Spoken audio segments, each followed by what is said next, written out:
आइए दोस्तों, आज हम करेंगे एनटीपीसी के सेट नंबर 6 जो एनटीपीसी प्री एग्ज़ाम हुआ था उसका जो 13/12/2020 को शिफ्ट 2 में हुआ था उसका क्वेश्चन डिस्कस करेंगे।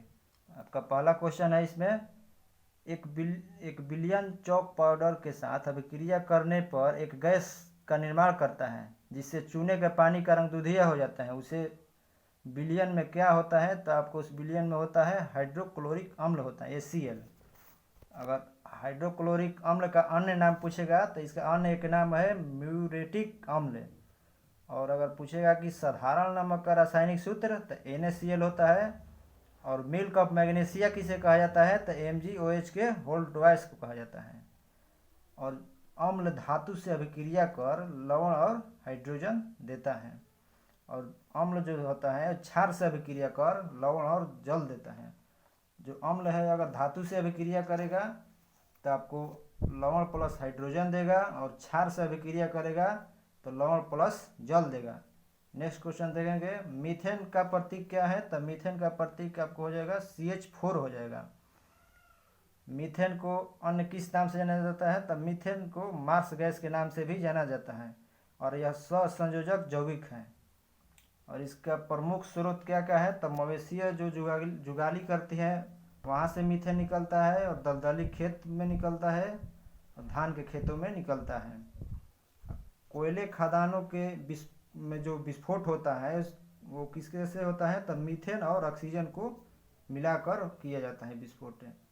अब मीथेन एक कैसा किस श्रेणी का यौगिक है? तो मीथेन एल्केन श्रेणी का यौगिक है। अगर एक 3 होता है, एक होता है एल्केन, एक एल्कीन और एक एल्काइन होता है। तो एल्केन का सूत्र क्या होता है? तो CnH2n+2, और एल्कीन का होता है CnH2n, और एल्काइन का होता है CnH2n-2 होता है। नेक्स्ट क्वेश्चन देखेंगे, कंप्यूटर फील्ड में OLE का विस्तार क्या है? तो ऑब्जेक्ट लिंकिंग एंड अबेंडिंग होता है। ऑब्जेक्ट लिंकिंग एंड अबेंडिंग होता है। इसी में और पूछ ले कि OCR का विस्तार क्या होता है, फुल फॉर्म? तो ऑप्टिकल कैरेक्टर रिकॉग्निशन होता है। और OMR का पूछेगा तो ऑप्टिकल मार्क रीडर होता है। और OOP का पूछेगा, OOP का तो ऑब्जेक्ट ओरिएंटेड प्रोग्रामिंग होता है। और OSS का पूछेगा तो ओपन सोर्स सॉफ्टवेयर होता है। नेक्स्ट क्वेश्चन है, बल का SI यूनिट का है? तो आपको अच्छे से मालूम होगा, बल का SI यूनिट न्यूटन होता है। और इसका CGS मात्रक क्या होता है? तो डाइन होता है। बल का CGS मात्रक डाइन। और अगर दाब का पूछेगा SI मात्रक तो दाब का हो जाएगा आपको पास्कल। और खगोलीय दूरी व्यक्त करने के लिए किस इकाई का प्रयोग किया जाता है? तो प्रकाश वर्ष इकाई का प्रयोग किया जाता है। और अगर पूछेगा कि मैग्नेटिक फ्लक्स का SI मात्रक, तो मैग्नेटिक फ्लक्स का SI मात्रक होता है आपको वेबर। और 1 न्यूटन बराबर कितना डाइन होता है? तो 10 के पावर 5 डाइन होता है 1 न्यूटन बराबर। नेक्स्ट क्वेश्चन देखेंगे, केल्विन पैमाने पर पानी का हिमांक क्या होता है? तो आपको केल्विन पैमाने पर पानी का हिमांक होता है 273.15 केल्विन होता है। और जल का तिरिक बिंदु पूछेगा कितना होता है? तो जल का तिरिक बिंदु 273.16 केल्विन या 0.01 डिग्री सेल्सियस होता है। और सेल्सियस पैमाने पर पानी का क्वथनांक बिंदु कितना होता है? पानी का हिमांक बिंदु होता है 0 डिग्री, और क्वथनांक बिंदु होता है आपको 100 डिग्री। इसमें होता है एक सेल्सियस में तापमान मापा जाता है, एक केल्विन में, और एक फ़ारेनहाइट में, और एक र्यूमर में मापा जाता है। और एक होता है और जो बड़े मापक में प्रयोग किया जाता है वो रैंकिनी होता है। तो किसका निम्नतम कितना होता है और उच्चतम कितना होता है वो हम देख लेंगे। अगर सेल्सियस का पूछेगा तो सेल्सियस का हो जाएगा आपको 0 डिग्री निम्नतम में, 0 डिग्री C। और अगर पूछेगा कि आपको क्वथनांक कितना होगा तो 100 डिग्री C हो जाएगा। और अगर केल्विन में पूछेगा निम्नतम तो 273 हो जाएगा। और उच्चतम पूछेगा तो 373 केल्विन हो जाएगा। और अगर फ़ारेनहाइट में पूछेगा निम्नतम तो आपको 32 डिग्री फ़ारेनहाइट हो जाएगा। और अधिकतम पूछेगा तो 212 डिग्री फ़ारेनहाइट हो जाएगा। और अगर र्यूमर में पूछेगा तो 0 डिग्री र्यूमर होता है। और अगर पूछेगा इसका उच्चतम तो 80 डिग्री र्यूमर होता है। और एक होता है जो रैकिनी होता है, उसका निम्नतम कितना होता है पूछ दे तो उसका निम्नतम आपको 492 होता है, 492। और अधिकतम पूछेगा तो 672। इसका होता है प्रतीक RA होता है, RA। ठीक है दोस्तों, थोड़ा मिटा दे।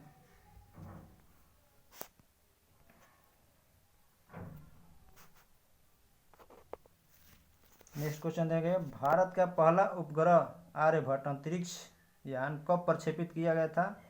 तो आपको 19 अप्रैल 1975 को आर्यभट्ट को प्रक्षेपित किया गया था। और भारत का पूछेगा प्रथम परमाणु रिएक्टर, तो ये अप्सरा है। अब भारत का प्रथम प्रक्षेपास्त्र पूछेगा कौन है, तो पृथ्वी है। और प्रथम भारतीय जो अंतरिक्ष में गए थे वो कौन थे, तो वो थे राकेश शर्मा जी, जो कब गए थे, तो 3 अप्रैल 1984 को अंतरिक्ष में गए थे। नेक्स्ट क्वेश्चन देखेंगे, कोशिका की खोज किसने की थी? तो कोशिका की खोज आपको रॉबर्ट हुक ने की थी। कोशिका की खोज किसने की? रॉबर्ट हुक ने। और कोशिका की सबसे छोटी इकाई क्या? कोशिका जो है जीवन की सबसे छोटी रचनात्मक एवं कार्यात्मक इकाई है। अब कोशिका का अध्ययन के विज्ञान क्या कहलाता है? तो साइटोलॉजी। अब पूछेगा कि सबसे लंबी कोशिका कौन है, तो लंबी कोशिका तंत्रिका कोशिका हो जाएगा। कोशिका सिद्धांत का प्रतिपादन किसने किया पूछेगा, तो स्लेडन और स्वान ने किया था। नेक्स्ट क्वेश्चन देंगे, भारत का सबसे नया नाभिकीय ऊर्जा संयंत्र। नेक्स्ट क्वेश्चन पूछेगा कि भारत का सबसे नया नाभिकीय संयंत्र कौन सा है, तो आपको हो जाएगा कुंडलकुलम हो जाएगा नया नाभिकीय संयंत्र, जो कहाँ स्थापित है, तो ये तमिलनाडु में है। और पूछेगा कि तारापुर भारत का जो है पहला परमाणु रिएक्टर था। और इसमें कुछ नहीं, और कुंडलकुलम कहाँ स्थित है, तो ये तमिलनाडु में है। नेक्स्ट क्वेश्चन देखेंगे, बरगद के पेड़ का वनस्पतिक नाम क्या है, तो फाइकस बेंगालेसिस है। बरगद के पेड़ का वैज्ञानिक नाम फाइकस बेंगालेसिस है। अगर तुलसी के पौधा का पूछेगा तो ओसिमम टेन्यूफ्लोरम होता है। और नीम के पेड़ का पूछेगा वनस्पतिक नाम, तो एजा डिरेक्टा और इंडिका होता है। पीपल के पत्ता का पूछेगा, पीपल के पेड़ का वैज्ञानिक नाम वनस्पतिक नाम, तो फाइकस रिलीजियोसा होता है। नेक्स्ट क्वेश्चन देखेंगे, व्यापक जो सिद्धांत था वो किसने अपनाया था, तो व्यापक सिद्धांत जो था लॉर्ड डलहौजी ने अपनाया था। इसके द्वारा क्या होता था कि जो राजा थे उनका अगर कोई संतान नहीं होता था तो उनके जो राज्य को ये जो सरकार थी अंग्रेजों की वो उनको हड़प लेती थी। और इसके तहत पहला किसको हड़पा गया था, तो सतारा को 1948 में ब्रिटिश भारत में विलय किया गया था सर्वप्रथम। उसी 1848 में यह सिद्धांत लागू हुआ था। और दूसरा पूछेगा तो जयपुर और संभलपुर को कब इसके हड़प नीति का शिकार हुआ, तो आपको 1849 में। 1849 में कौन कौन, तो जयपुर और संभलपुर इसका शिकार हुआ था हड़प नीति का। और हड़प नीति के तहत और कुछ हुआ था, तो 1850 में कौन, बघाट जो हिमाचल प्रदेश में है। और 1852 में उदयपुर। और 1853 में झांसी, 1854 में नागपुर हड़प नीति का शिकार हुआ था। और लॉर्ड डलहौजी ने कुशासन का आरोप लगाकर अवध को भी मिला लिया था।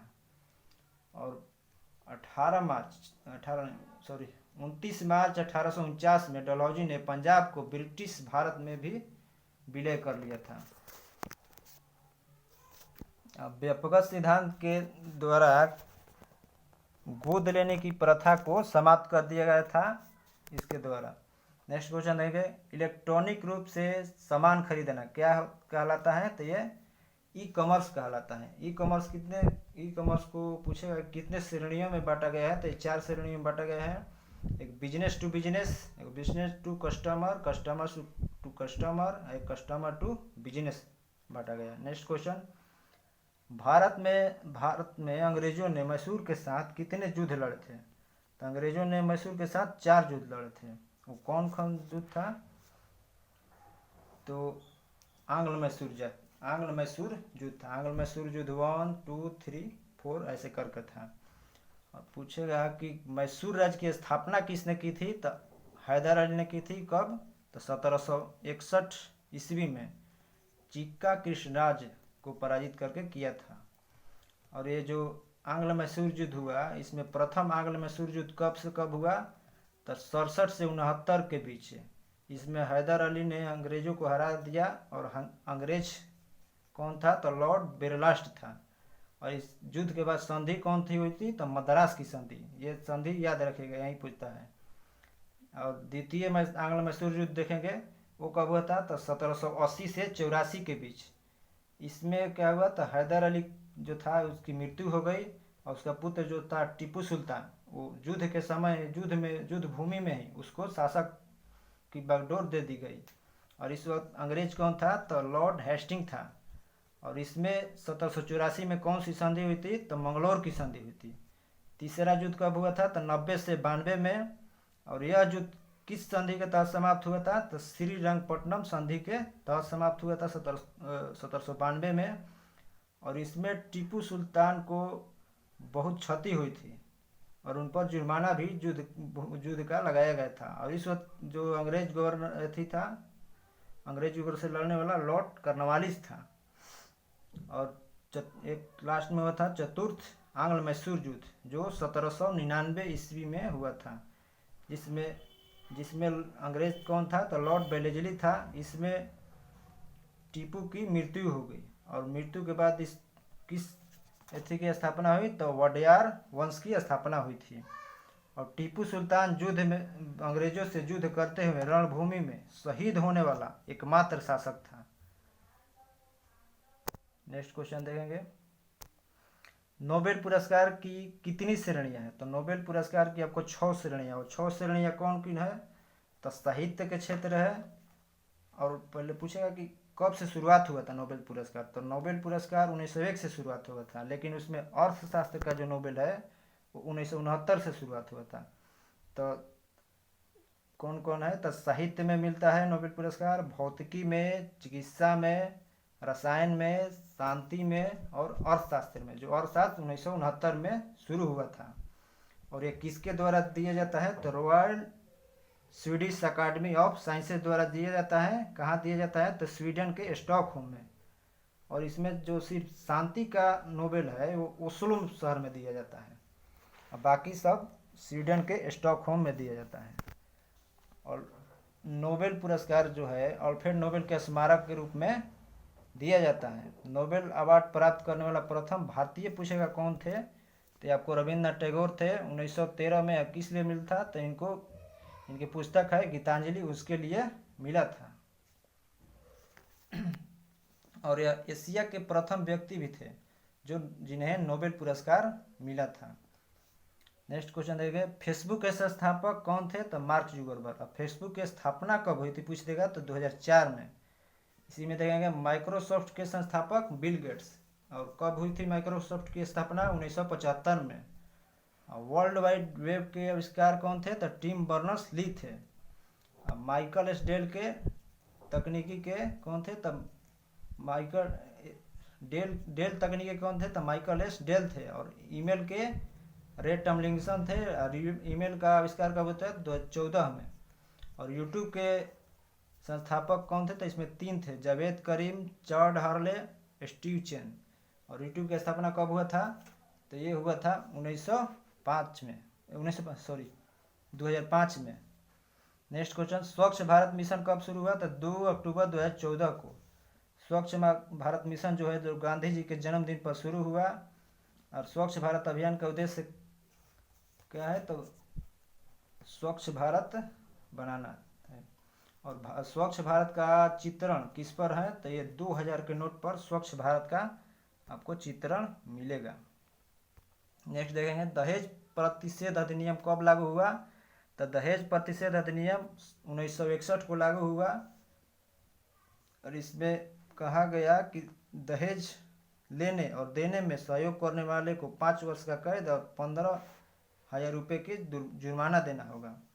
और भारतीय दंड संहिता की धारा जो 498A है, इसके अंतर्गत क्या है, तब पति और उसके रिश्तेदारों तथा संपत्ति अथवा कीमती वस्तुओं के लिए अवैध मांग के मामले में संबंधित है, इसके अंतर्गत 3 साल की कैद है। अगर लड़की वालों ने केस कर दिया कि लड़का वालों ने इतना पैसा मांगा है, तो आपको कौन सा धारा लगा, 498A, और इसमें 3 साल की सजा है। और एक है IPC की धारा 406, इसमें है कि पति और ससुराल वालों के लिए 3 वर्ष की सजा अथवा जुर्माना दोनों है, और यदि वे लड़की के स्त्री धन को उसे सौंपने से मना करते हैं, मतलब लड़की को जो उसके पिताजी दिए हैं धन और उसके ससुराल वाले उसे नहीं दे रहे हैं, तो उसके लिए कौन सा IPC लगेगा, तो 406 लगेगा। और स्त्री विवाह के पूर्व या विवाह के बाद जो लड़की का उपहार में दिया जाता है उसे ही स्त्री धन कहा जाता है, मतलब जो लड़की के पिताजी जो देंगे उनको उसको वो स्त्री धन कहलाता है। और इस पर अधिकार किसका होता है, तो महिला का ही अधिकार होता है। और दहेज प्रथा कब से प्रारंभ हुआ पूछेगा, तो ये वैदिक काल से ही आ रहा है, तभी तो अब आजकल लोग ले रहे हैं। नेक्स्ट देखेंगे इसी में। और स्त्री धन का उल्लेख किस में है, तो वैदिक काल में ही है। नेक्स्ट क्वेश्चन, 2011 की जनगणना अनुसार भारत का सर्वाधिक साक्षर जिला, तो आपका केरला हो जाएगा, जिसकी साक्षरता कितनी है, तो 94% है। और न्यूनतम पूछेगा तो न्यूनतम बिहार का है, जो कितना है, तो 63.82 जनसंख्या। इसका बिहार का साक्षरता दर भले नीचे है लेकिन और सब ठीक है। 2011 की जनगणना के अनुसार पूछेगा कि भारत का साक्षरता दर कितना है, तो भारत का साक्षरता दर 74.04 हो जाएगा। नेक्स्ट क्वेश्चन, कोलेरू झील कहाँ है, तो कोलेरू झील आंध्र प्रदेश में है।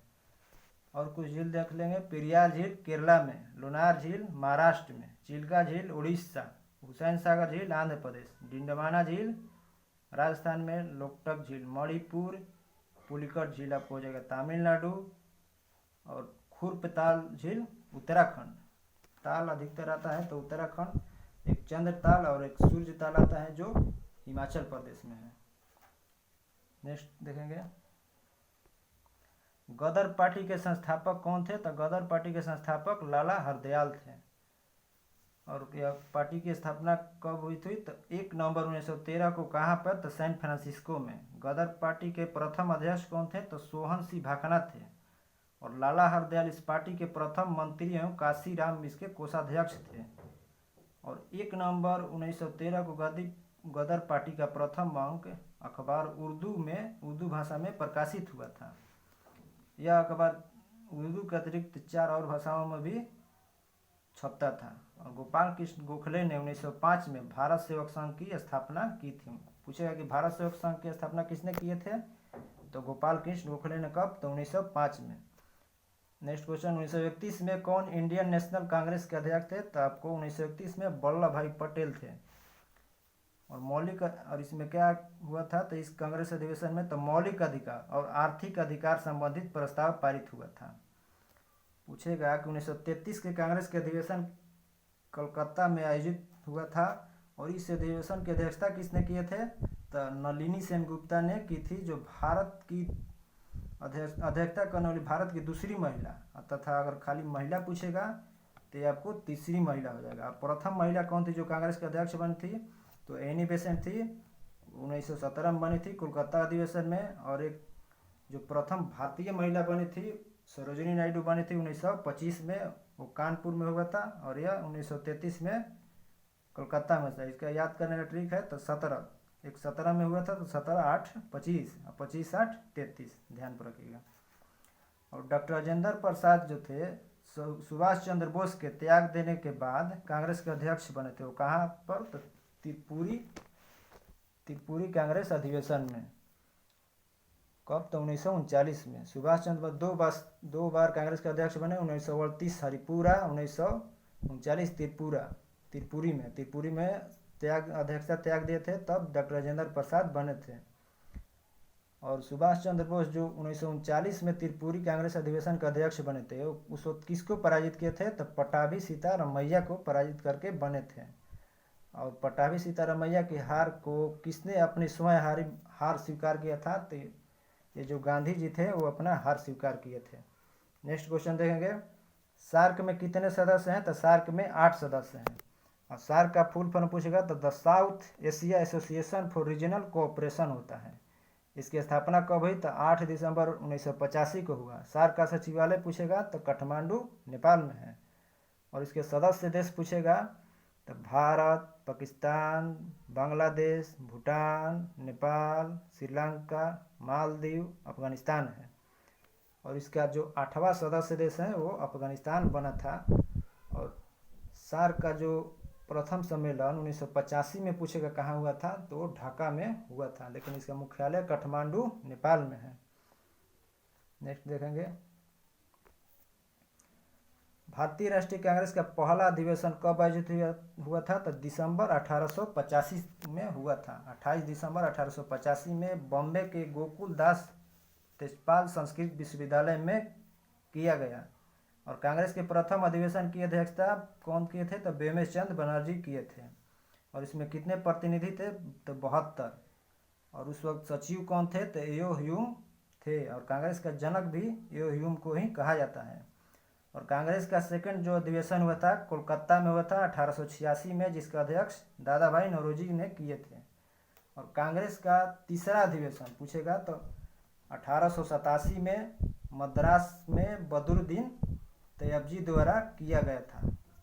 ये फर्स्ट मुस्लिम थे। और कांग्रेस के सबसे अधिक उम्र के अध्यक्षता करने वाले पूछेगा तो ये दादा भाई नौरोजी थे, जो 1886 में कलकत्ता अधिवेशन में किए थे। और कांग्रेस का चौथा अधिवेशन जो हुआ था 1888 में, वो इलाहाबाद में जॉर्ज यूले की अध्यक्षता में हुआ था, जो प्रथम अध्यक्ष इसके अध्यक्ष बनने वाले थे, प्रथम अंग्रेज अध्यक्ष। और कांग्रेस के प्रथम 4 अधिवेशन की अध्यक्षता क्रमशः हिंदू, पारसी, मुस्लिम और ईसाई के व्यक्तियों ने किया था। नेक्स्ट देखेंगे, भारतीय अंतरिक्ष अनुसंधान समिति का गठन कब हुआ था? तो अंतरिक्ष अनुसंधान समिति कर रहे थे, ये 1962 हो जाएगा। और अगर भारतीय अंतरिक्ष कार्यक्रम की शुरुआत कहेगा तो 1963 है। अनुसंधान समिति का गठन हुआ था 62 में, और कार्यक्रम की शुरुआत हुई थी अगले साल नवंबर 1963 में। और तिरुवनंतपुरम स्थित सेंट मेरी मैगडेलेन चर्च के एक कमरे में हुई थी। और पूछेगा कि भारतीय अंतरिक्ष कार्यक्रम के जनक किसे कहते हैं? तो ये विक्रम साराभाई को कहते हैं, जिनके नाम पर जो चंद्रयान 3 और 2 गया है गया था, और 3 गया है अभी, इसके लैंडर का नाम रखा गया है। भारतीय अंतरिक्ष अनुसंधान मतलब इसरो की स्थापना 15 अगस्त 1969 को। अंतरिक्ष आयोग एवं अंतरिक्ष विभाग की स्थापना कहेगा तो 1972 में। अंतरिक्ष में सर्वप्रथम कदम किस देश ने रखा था पूछेगा तो 4 अक्टूबर किस देश ने रखा था? तो रूस ने। और कब? तो 4 अक्टूबर 1957 को। नेक्स्ट क्वेश्चन है, स्वर्णिम चतुर्भुज योजना का शुभारंभ कब हुआ? तो किसने किया था? तो ये अटल बिहारी वाजपेयी ने किया था। कब? तो इन्होंने 1999 में किया था। और आधिकारिक तौर पर यह कब हुआ था? तो 2001 में। इसी में और देखेंगे, जो स्वर्णिम चतुर्भुज है इसकी लंबाई पूछेगा कितना है? तो 5846 किलोमीटर है। और किन किन महानगरों को जोड़ती है? तो 4 महानगरों को जोड़ती है, दिल्ली, मुंबई, चेन्नई और कोलकाता को। और इसी में पूछेगा कि भारतमाला परियोजना की शुरुआत कब हुई? तो इसकी शुरुआत 25 अक्टूबर 2017 को हुई। और इस परियोजना का क्या उद्देश्य है? तो नए सड़क का निर्माण और पुराने सड़क को मरम्मत करना। भारत का सबसे लंबा सड़क पूछेगा कौन है? तो NH 44 है, जिसकी लंबाई कितना है? तो 3745 किलोमीटर है। नेक्स्ट देखेंगे,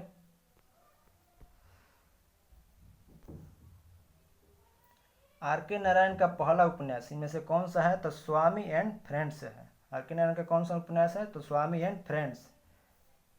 और कब प्रकाशित हुआ था? तो 1935 में प्रकाशित हुआ था। जिसमें इस उपन्यास में क्या है? तो स्कूली लड़के स्वामीनाथ का बेहद मनोरंजक वर्णन है। और इनका अन्य पुस्तक कौन कौन है? तो गाइड है द मैन ईस्टर ऑफ मलगुडीज है, और ए टाइगर फॉर मलगुडीज है, द वेंडर ऑफ स्वीट्स है। नेक्स्ट देंगे, निम्न में भूतपूर्व आंध्र प्रदेश के शास्त्रीय नृत्य कौन है? तो कुचिपुड़ी। अगर पूछेगा भारत में कितने शास्त्रीय नृत्य हैं तो आपको हो जाएगा 8। कौन कौन? तो कुचिपुड़ी, भारतनाट्यम, कथक, कथकली, केरल, ओडिसी, मणिपुरी और शास्त्रीय। और ये कहाँ कहाँ स्थित है? कहाँ का मतलब डांस है?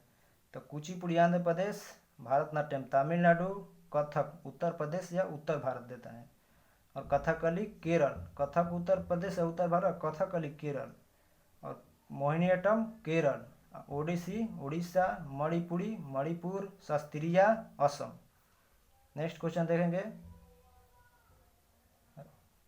राज्यसभा में कितने सदस्य होते हैं? तो राज्यसभा में अधिकतम 250 सदस्य होते हैं, और चुनाव अभी वर्तमान में कितना होता है? 245। और राज्यसभा जो होता है संसद का उच्च सदन होता है, और यह किस अनुच्छेद में है? तो 80 अनुच्छेद में। इसकी स्थापना कब हुआ था? तो 1952 में हुआ था। राज्यसभा का सर्वाधिक सदस्य उत्तर प्रदेश से निर्वाचित होते हैं, और राज्यसभा राज्यों का प्रतिनिधि सभा है। और यूपी में राज्यसभा की सीट की संख्या कितनी है? तो आपको हो जाएगा 80 हो जाएगा। और अगर इसको एक ट्रिक है, सरालो तथा स से संसद अनुच्छेद 79 में, राज से राज्यसभा अनुच्छेद 80 में, और लो से लोकसभा अनुच्छेद 81 में है। और जो नया संसद भवन बना है उसमें पूछेगा कि राज्यसभा की सीट कितना होगा? तो 384, और लोकसभा के 888 हो जाएगा। और नए संसद भवन के वास्तुकार कौन है? तो बिमल पटेल है। और इस संसद भवन में संगोल की 5 फीट छड़ी लगी हुई है। नेक्स्ट क्वेश्चन होगा, राज्यसभा में कितने सदस्य होते हैं? ये तो हो गया। भारत के संविधान के किस भाग में भारत के नागरिकों को मौलिक अधिकार है? तो मौलिक अधिकार आपको भाग 3 में हो जाएगा। कुछ भाग देख लेंगे। भाग 1 में क्या है? तो संघ एवं राज्य क्षेत्र है। भाग 2 में नागरिकता, 3 में मौलिक अधिकार हो जाएगा, और 4 में आपको हो जाएगा नीति निषेध तत्व। अगर 4 के क कह देगा तो मौलिक कर्तव्य हो जाएगा, और अनुच्छेद 51 के क। संघीय शक्ति का विस्तार अनुच्छेद 5 में, अनुच्छेद 6 में राज्य की शक्ति का विस्तार हो जाएगा, और 7 को निरस्त कर दिया गया है। और 9 में पूछेगा तो पंचायती राज हो जाएगा। और 2 है आपातकालीन उपबंध, यह 18 में है। अनुच्छेद पूछेगा तो 352 से 360 तक है। और संविधान संशोधन की प्रक्रिया 20 में है, जो 368 में है। नेक्स्ट देखेंगे, सेवा क्षेत्र किसी अर्थव्यवस्था के कौन से क्षेत्र का अंतर्गत आता है? तो आपको हो जाएगा तृतीयक क्षेत्र का अंतर्गत आता है। तो अर्थव्यवस्था के कितने क्षेत्रों में बांटा गया है? तो 3 क्षेत्रों में, प्राथमिक, द्वितीयक और तृतीयक। प्राथमिक में कृषि, पशुपालन और मत्स्य पालन आता है, और द्वितीयक में आता है जो बड़ा बड़ा उद्योग और विनिर्माण है, ये आता है। और तृतीयक में सेवा क्षेत्र, जैसे में व्यापार, यातायात, शिक्षा, संचार, होटल, विद्युत और बैंकिंग, ये सब तृतीयक में आता है। और जो अल्प विकसित देश होते हैं उनमें जीडीपी जो होता है, उनका जीडीपी होता है, उसमें किसका योगदान अधिकतर होता है? अल्प विकसित देश में तब जीडीपी में प्राथमिक क्षेत्र का योगदान अधिक होता है। और विकासशील और जो विकसित देश होते हैं उनमें प्राथमिक क्षेत्र का जो योगदान है वो कम होता है, तृतीय क्षेत्र का योगदान अधिक होता है। नेक्स्ट क्वेश्चन देखेंगे, ताजमहल परिसर का निर्माण लगभग कब शुरू हुआ था? तो 1632 में हुआ था। और यह कब तैयार हुआ था? तो लगभग 1653-54 में। और जुमत बानो जो बेगम थी वो किससे उनका शादी हुआ था? तो खुर्रम से। तो खुर्रम कौन थे? तो शाहजहां। और जुमत बानो बेगम की मृत्यु कब हुई? तो 1631 में हुई थी, प्रसव पीड़ा के दौरान। और जुमत बानो बेगम को प्रारंभ में बुरहानपुर में दफनाया गया था।